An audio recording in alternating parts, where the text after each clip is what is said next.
ሴት ልጅ ለዚህ ዓለም የመዳኛ መድኃኒቱም ለመጥፊያውም ደግሞ የመርዝ ብልቃጡም ናት። ስለዚህ ይህን ነገር እንዴት ነው የሚለውን ነገር ደግሞ በዝርዝር ከማየታችን በፊት ሁሉም ቪዲዮ የምታዩ እያንዳንዳችሁ 15 ሰከንድ ወስዳችሁ ቪዲዮውን ሰብስክራይብ በማድረግ ጀምሩ። እሺ ቀጥታ ወደ ዝርዝር ሁኔታው ስንገባ ሴት ልጅና ወንድ ልጅ የአፈጣጠር ሁኔታቸው እንደምናውቀው ሁላችንም የተለየ ነው። የተለየነን ግን ይሄ ዓለም እንዳጠቃላይ ወይ ደግሞ ይሄ ሳይንሳዊ ወይም ይሄ ዘመናዊ ዓለም የምንለው ነገር ሁሉንም ነገር ደበላልቆብናል። ሴት ልጅና ወንድ ልጅ እኩል ናቸው በሚል እኩል ሊሆኑ የማይችሉ ነገር እኩል ናቸው በሚል ሚናችንን አስጠፍቶናል፣ ወይም ደግሞ ሴቶቹን ወደ ወንዶቹ ጎራ ወደ ወንዶቹ መስመር አምጥቷቸዋል ማለት ነው። ሴት ልጅ በባህሪዋ በጣም ጥበበኛ ናት ስትፈጠር ማለት ነው። በተፈጥሮ በጥበብ ታርጅት ሆኖ ነው የተፈጠሩት። ለነገሮች የሚሰጡት ምላሽ በጣም ፈጣንና ውስብስብ የሆኑ ነገሮችን መፍትሄ በማበጀት ነው የሚታወቁት።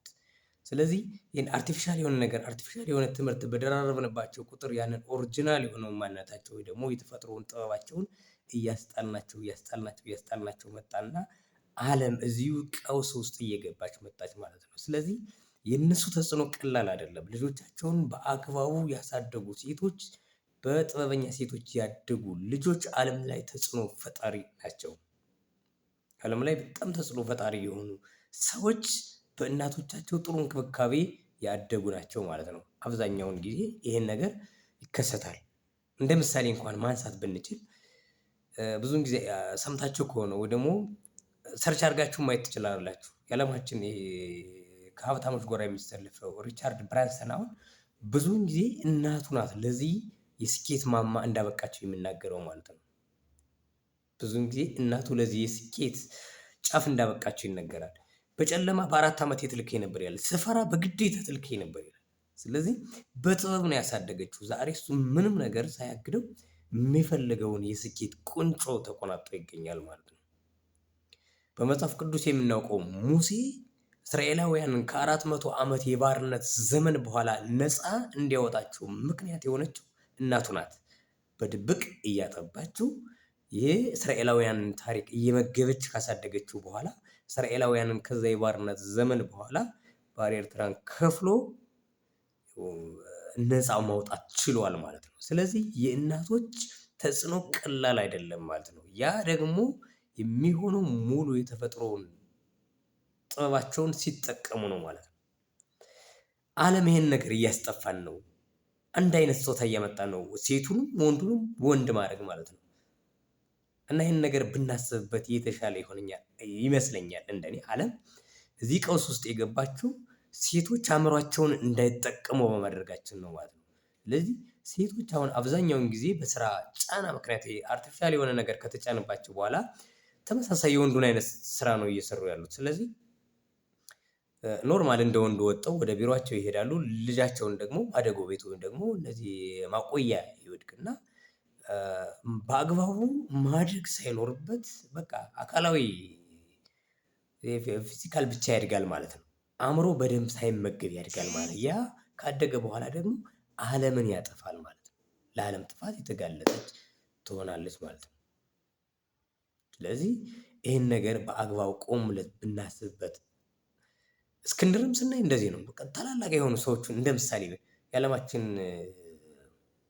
ዓለምን አንድ አድርጎ ለመግዛት ታላቁ እስክንድር የሚባለው ንጉስ እናቱ ናት ለዛ ያበቃችው ማለት ነው። በቃ በእናቶቻቸው በጥበብ ያደጉ ሰዎች፣ ጀግንነትን እየተመገቡ ያደጉ ሴቶች ጀግንነትን በባህሪያቸው ይወዳሉ። ስለዚህ ታሪክን እየመገቡ በአግባቡ ልጃቸውን ማሳደግ የቻሉ ሴቶች ወይም ደግሞ እናቶች ዓለምን መቀየር ይችላሉ ማለት ነው።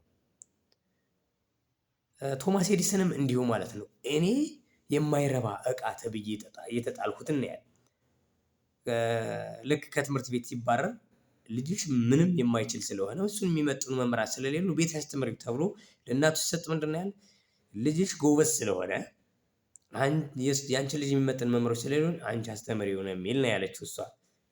ጎበዝ ነኝ ለካ እንዲል አድርጋ ከቀየረችው በኋላ ወደ 1000 የሚሆኑ የፈጠራ ስራዎችን ለዓለም ካበረከተ በኋላ ወደ ቤቱ ሲሄድ ያንቺን ከትምህርት ቤት ያመጣትን ደብዳቤ ያገኛት። በዛን አንስቶ ሲያነበው አለቀሰ። ልጅሽ የማይረባ ደደብ ስለሆነ እሱንም የሚመጡን መምህሮች ስለ አንቺ ቤትሽ አስተምሪው ነው የሚለው።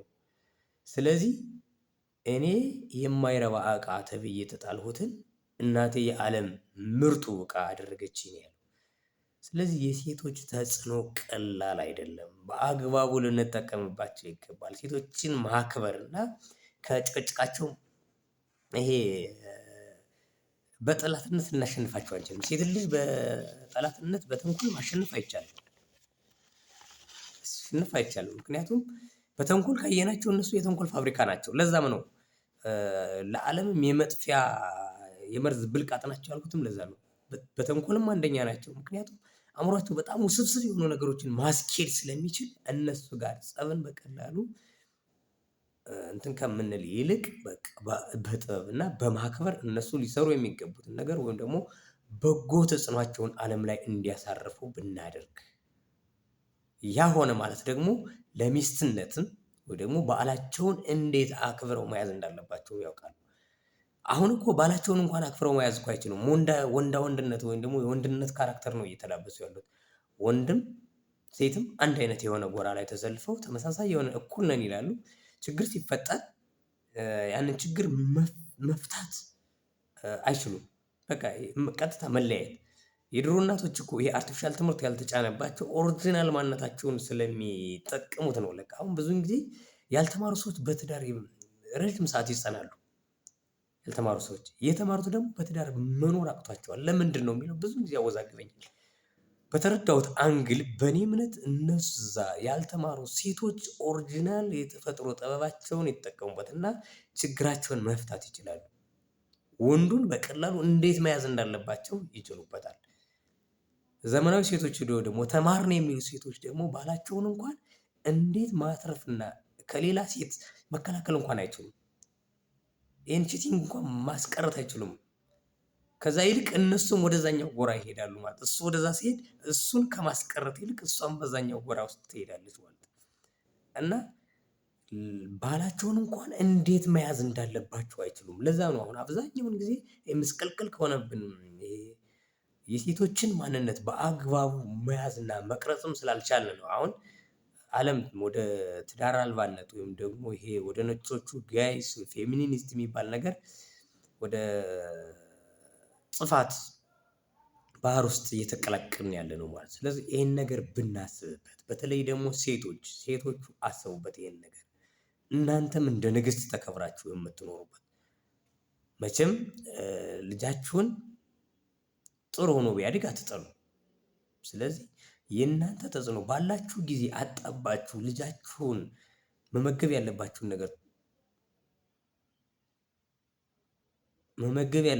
ነገር መግባችሁት ብታድጉ ልጁ ዓለም ላይ ተጽዕኖ ፈጣሪ እና ስኬታማ ሰው መሆን ይችላል ማለት ነው። ስኬታማ ሰው መሆን ይችላል።